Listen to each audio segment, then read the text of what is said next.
Hola. Hoy,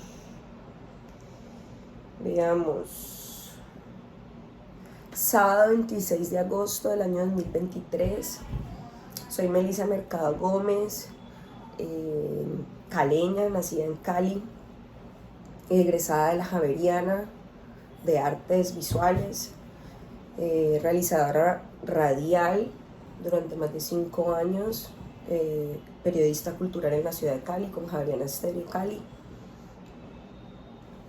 He hecho muchas cosas en mi vida, desde crear y administrar negocios hasta eh, ser profesora de yoga.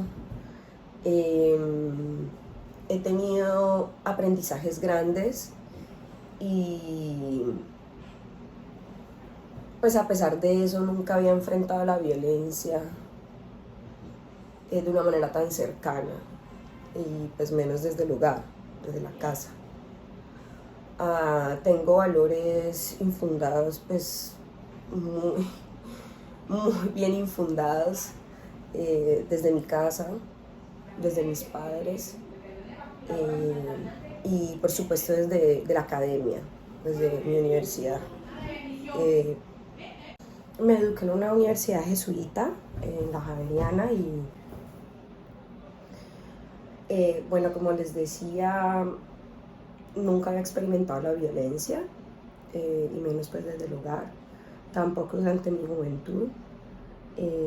Con ninguna pareja pues había tenido, digamos, problemas de esa índole.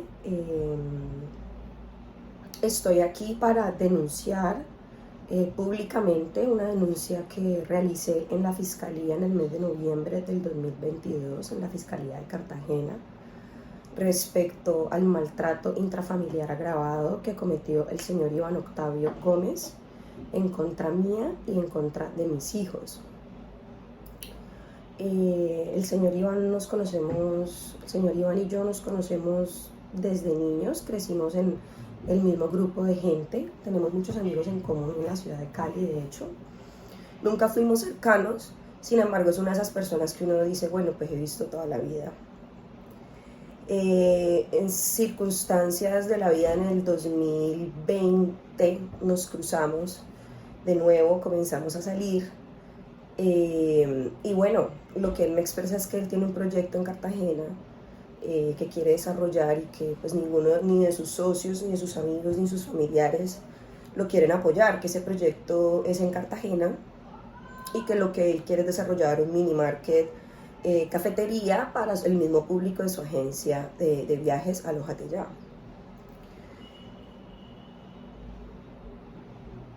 Por cosas de la vida yo viajé a visitarlo un fin de semana acá y sucedió pues todo lo del COVID, en donde se cerraron aeropuertos, vías terrestres de todo tipo. Yo pues bajo esas circunstancias me tuve que quedar acá. Sin embargo, pues el Señor insistió desde el principio que me viniera a vivir con Él, que viviéramos juntos, que hiciéramos una familia. Mi hijo mayor, Juan Salvador Mercado Gómez, estaba con mi hermana en los Estados Unidos cuando cayó la pandemia, motivo por el cual no pudo viajar de regreso ni yo viajar allá como era nuestro plan inicial. En el mes de julio del 2002 ocurren dos cosas importantes. Una, me accidento a causa del señor Iván. Íbamos cada uno en una moto y él empezó a jugar, como decimos nosotros en Cali, a joder.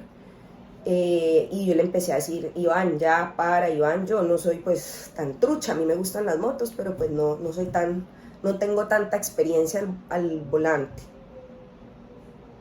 De todas formas, el señor no cesó y yo tuve un accidente en el que me fracturé 4 huesos, 2 costillas, la escápula, la clavícula, y pasé durante la pandemia 14 días en el hospital de Boca Grande.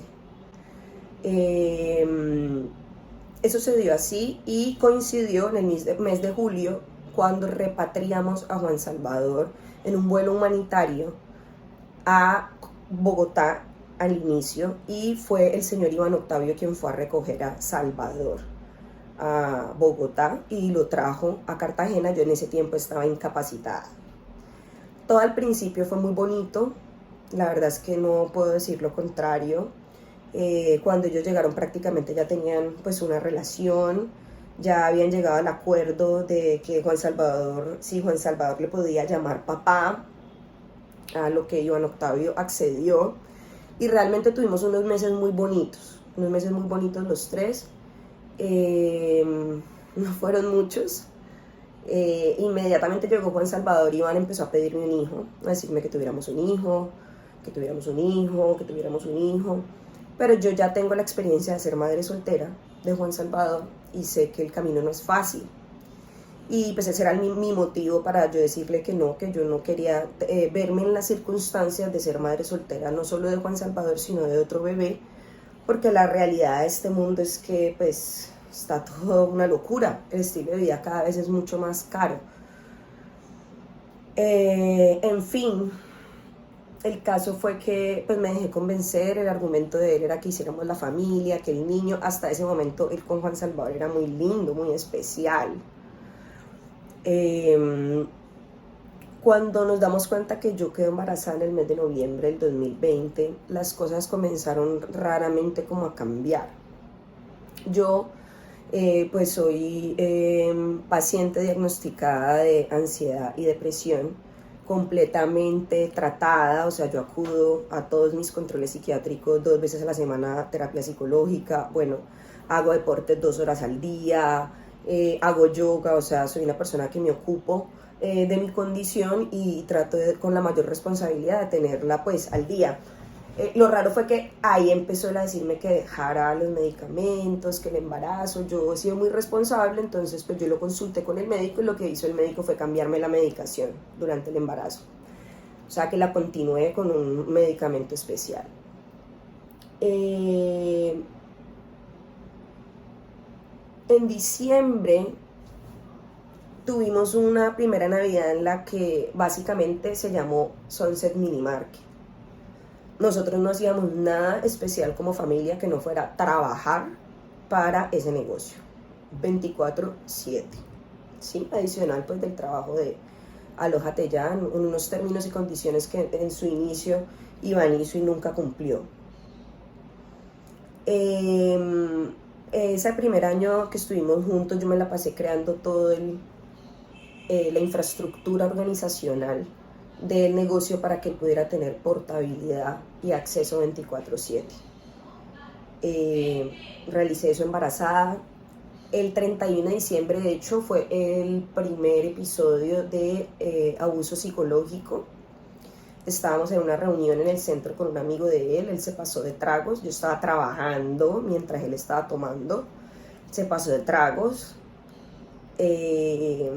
estábamos con el niño, así que cuando yo lo vi tomado de tragos, además estaba embarazada de Enzo, cuando yo lo vi tomado de tragos le pedí ayuda al amigo para que nos llevara el carro y pues que me permitiera que yo manejara de regreso a la casa. Efectivamente yo cogí el carro, mientras yo cogí el carro el tipo empezó a insultarme, que yo era una hijo de puta, que yo era una malparida. Nos montamos al carro, el niño presente, ¿no? Nos montamos al carro y me empezó a gritar, sí, vos sos una perra hijo de puta, cuando vos estabas puteando yo estaba haciendo plata, malparida, cuando te estabas comiendo a todos mis amigos yo estaba haciendo plata, malparida.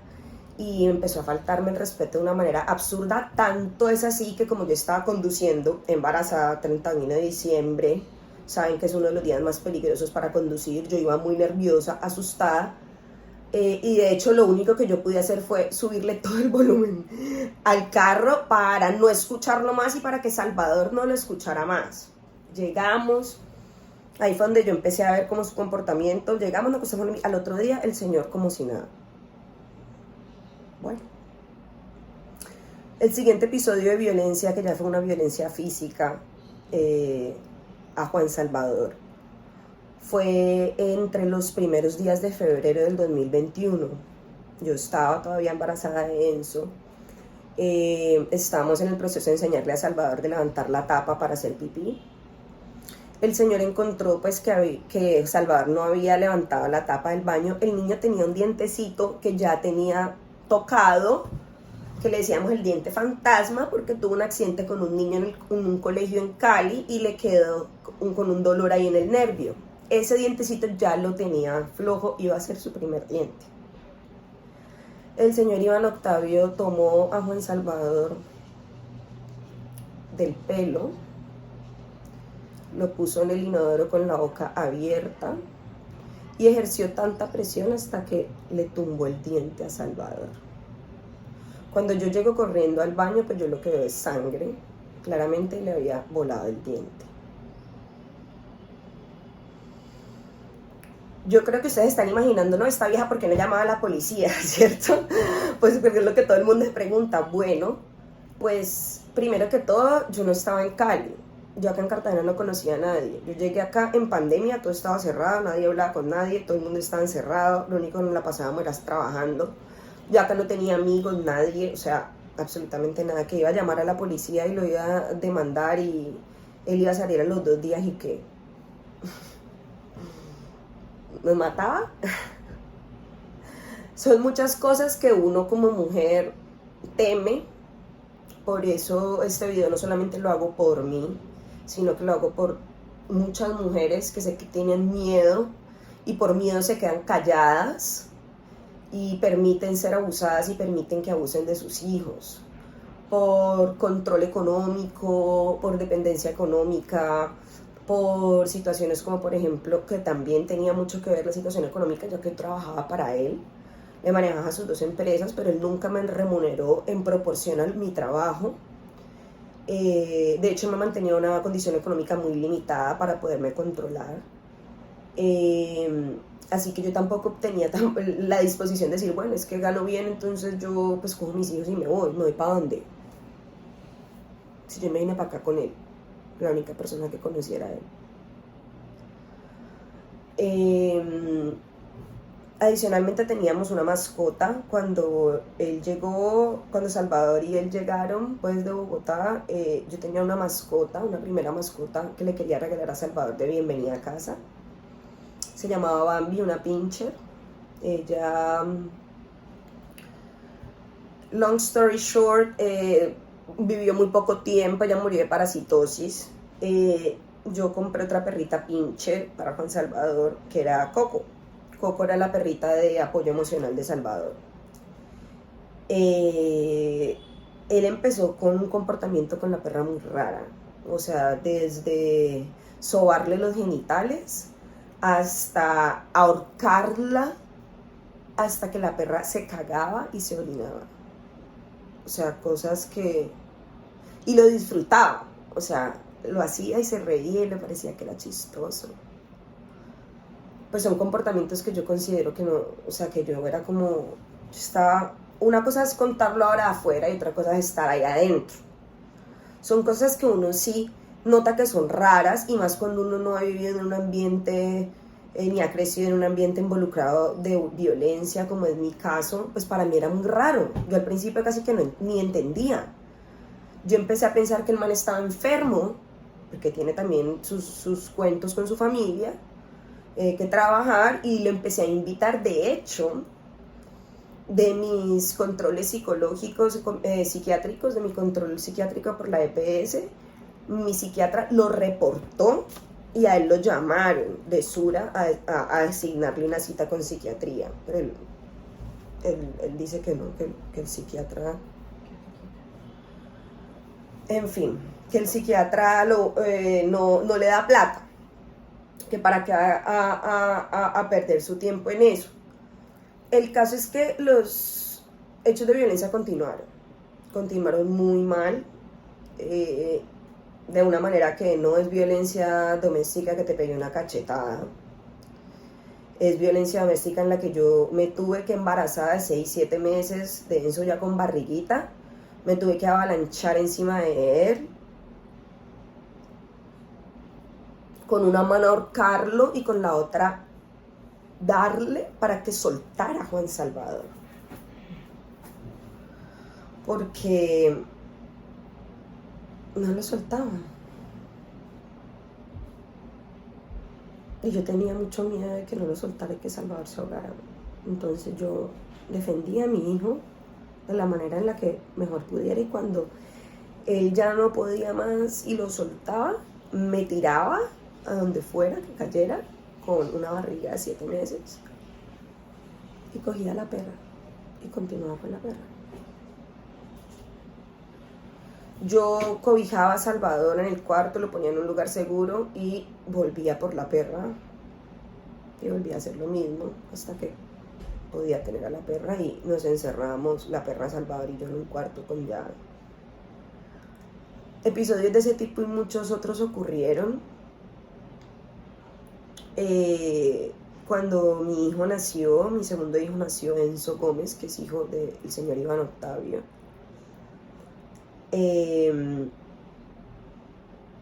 Yo pues no tuve la fortuna de poder disfrutar mi licencia de maternidad.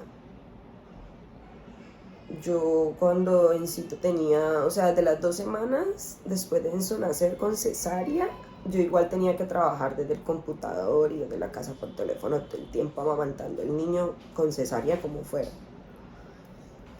Desde las 3, tercera, cuarta semana de vida de Enzo comenzó. Me salí muy cara en la casa. Tenés que trabajar, te necesito trabajando, porque es que me salís muy cara aquí amamantando a Enzo. Y empezaba una presión desde las 6 de la mañana con el trabajo, impresionante. O sea, prácticamente que yo tenía que amamantar trabajando, porque es que yo no, o sea, fueron momentos de muchísima presión para mí como mujer. Adicionalmente a eso, tenía que estar atenta a que el señor no se metiera al cuarto a maltratar a Salvador, porque él se le metía al cuarto a maltratarlo, a pegarle, a ahorcarlo, lo subía del cuello por las paredes, hasta que los pies sobrepasaban el suelo. Entonces muchas veces a mí me tocó salir corriendo con Enzo en la pucheca y metérmele al man para defender a Salvador. Y a él no le importaba que Enzo y yo estuviéramos de por medio. Él arremetía en contra de nosotros también. Un día, Salvador, yo no sé qué hizo, pero yo estaba amamantando a Enzo en la sala y el man se vino con una correa con la villa por delante y se la mandó. Se la lanzó la correa y el niño corrió detrás de mí. Yo me metí en la mitad con el bebé de brazos y por esto le da la villa al cráneo de Enzo, como con 5 semanas de nacido. Ese día yo me desplomé, fui tan bruta que no llamé a la policía.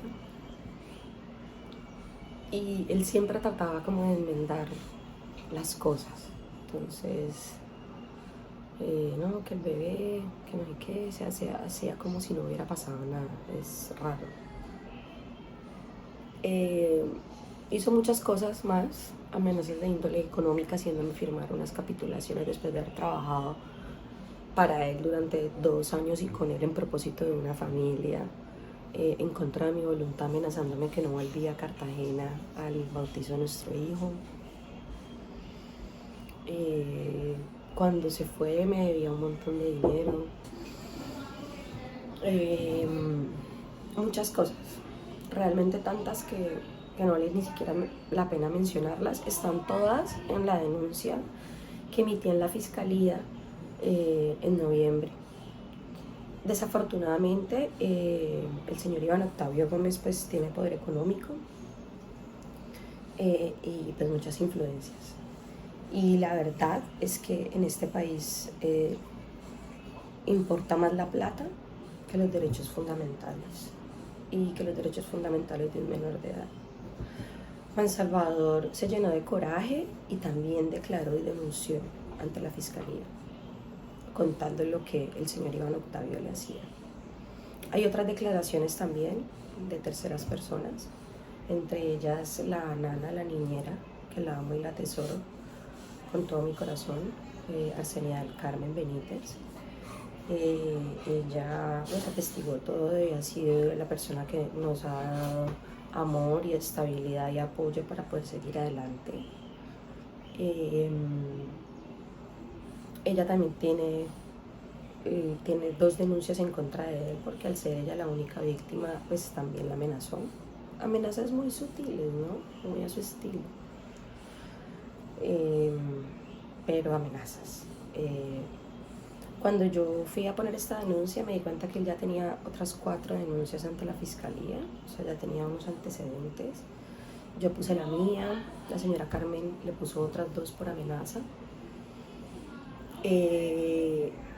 En diciembre yo contraté unos abogados que cometí el error de que se pusieran en contacto con él porque lo primero que le dicen a uno en derecho es concilie. Entonces, pues bueno, buscamos la manera de conciliar, que se citara una cita, el señor siempre le evadió, nunca llegó.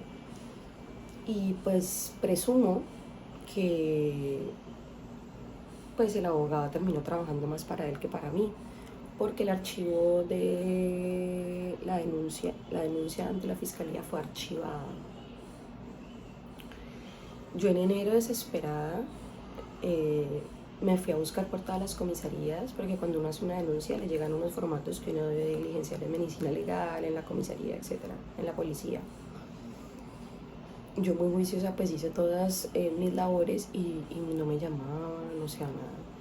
Entonces me fui por todas las comisarías a averiguar mi caso. Llegué a la comisaría local 1 del norte, Canapote, de Cartagena, y ahí me ayudaron a desencadenar, encontrar mi caso, y comencé el proceso de la restitución de los derechos de mis hijos mandados por el IBF, el Bienestar Familiar. Acudimos a todas las pruebas y las citas que nos solicitaron. Todo está en el archivo también de la comisaría.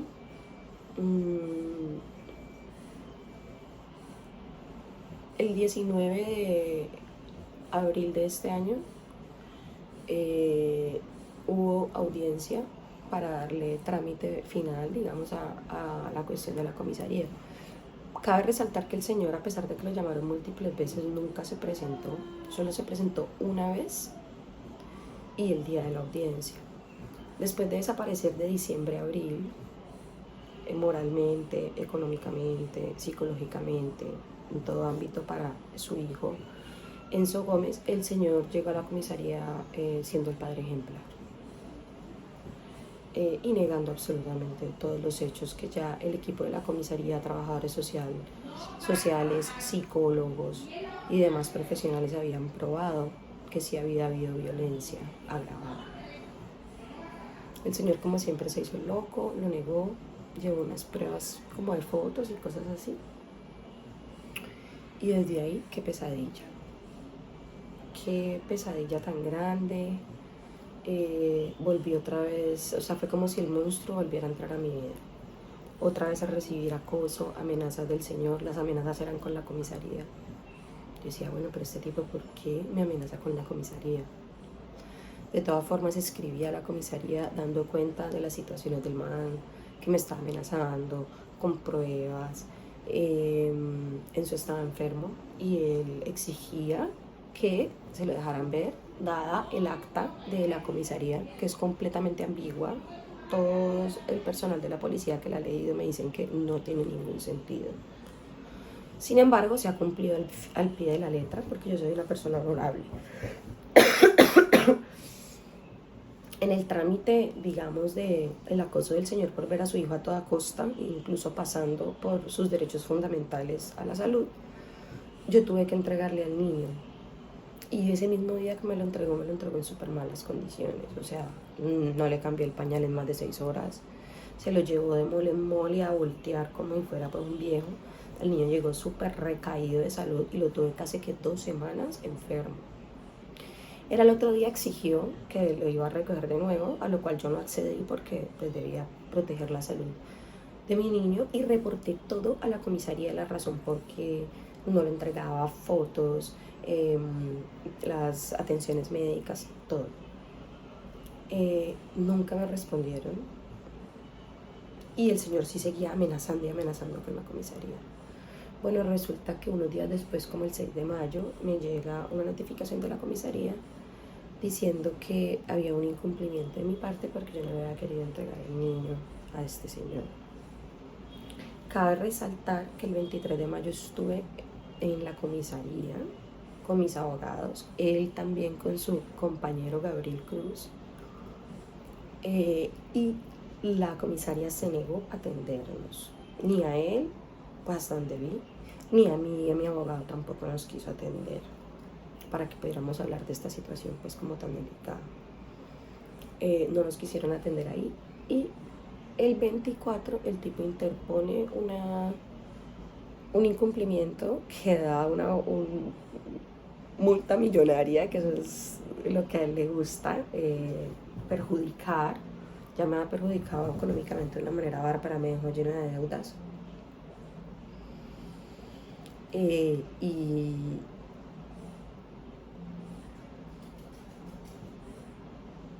muchas irregularidades en todo sentido. Yo me pregunto por qué las mujeres, todo este tiempo y toda esta experiencia me ha servido para preguntarme por qué las mujeres en Colombia maltratadas no denuncian. ¿Por qué las mujeres en Colombia no denuncian el maltrato? Primero porque estamos en una sociedad donde la violencia es completamente normalizada. Está normalizada. La gente lo ve como algo normal. Y segundo, porque ni las comisarías ni la fiscalía hacen nada. Cuando se terminó este proceso en la comisaría, yo con unos nuevos abogados busqué el denuncio penal de noviembre, en abril. Lo encontramos refundido, archivado. Lo desarchivamos, lo activamos. Había un problema ahí hasta que por fin llegó que la fiscal que era, fui personalmente a hablar con ella. Me dijo, no te preocupes, tu caso es prioritario, ya estoy al tanto de todo, te llamamos. Eso fue como a finales de abril. Mayo, nada, nunca me llamaron. Para junio tenía un viaje de negocios. Informé a la fiscalía porque el señor había estado acosando. De hecho, en el mes de mayo hubo un incumplimiento muy grave en el que el señor se presentó a acosar a la niñera saliendo del colegio con el bebé cuando tiene una orden de alejamiento. Y nada de eso ha sido tomado en cuenta. Cerraron la fiscalía del 20 al 26 de junio, después de que llegué de mi viaje y me presenté con mi hijo porque me decían que su video se había perdido, entonces que debíamos revictimizarlo y tomarle otro video de su declaración. Después, cuando yo llegué aquí, me presenté con mi hijo en la fiscalía. En el despacho de la fiscal no me quisieron atender, no me quisieron abrir. La coordinadora tuvo que ir, tocar la puerta y a abrir la puerta y decirle a la secretaria, mire, esta gente está aquí, por favor atiéndala, porque no nos querían abrir la puerta del despacho. Mis abogados ya habían entrado antes, ya habían verificado que ella estaba ahí. Sin embargo, cuando yo llegué con mi hijo, no nos quiso atender. ¿Por qué?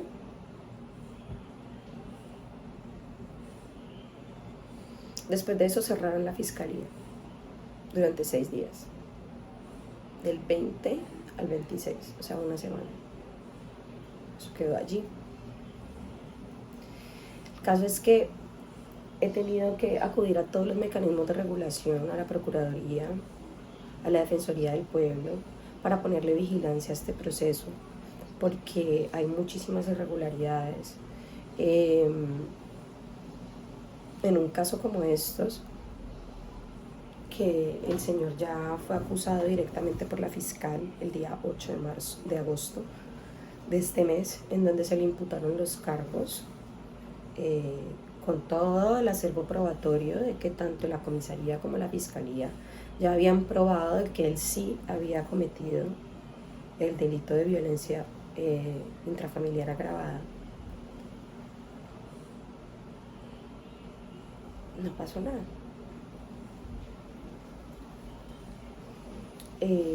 Literal, la fiscal se niega a omitir orden de captura. Eh, Esto es una violación a los derechos humanos de niños y de mujeres muy grave. Debido a eso, no, toda nuestra vida ha sido afectada, por más de que porque nos desalojó, nos mudamos, conseguí otro apartamento. Yo, como les digo, soy una mujer muy trabajadora, conseguí un nuevo empleo, escolaricé a Enzo, hemos estado asistiendo a toda la ayuda psicológica, terapeuta, que amerita el proceso para fortalecernos, para estar juntos, pero cada que el Señor aparece es otra vez revivir la persecución, es otra vez revivir, o sea, desestabiliza y es una amenaza para mí, para mi familia, después de los episodios que ya fueron probados ante la Fiscalía, del delito de violencia intrafamiliar agravada. Así que yo ahora lo que quiero es contar mi historia, que la gente lo sepa, porque no me voy a callar.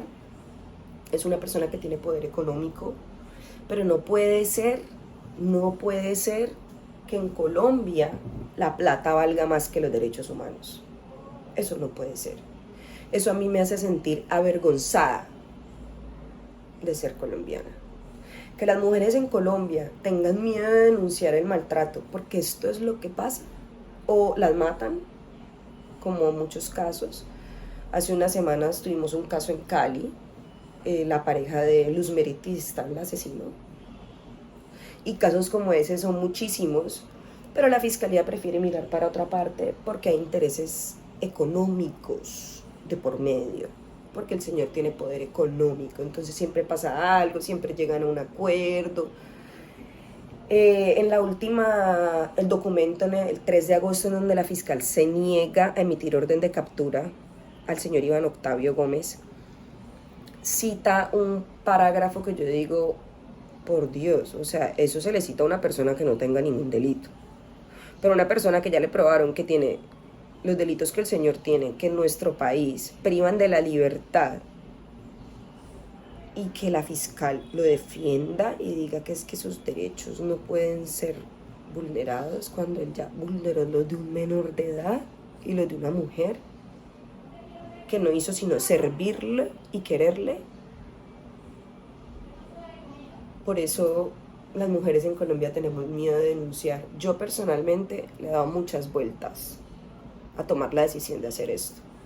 Pero gracias a mi grupo de apoyo, a mujeres empoderadas, y a muchas personas que me aman y me apoyan, me he llenado de valor, especialmente mis 2 hijos, que son mi todo, y que lo único que yo quiero es brindarles una niñez tranquila, normal, que disfruten, que no tengan que estar en medio de todo esto, en donde se vulneran y se revulneran sus derechos una y otra vez.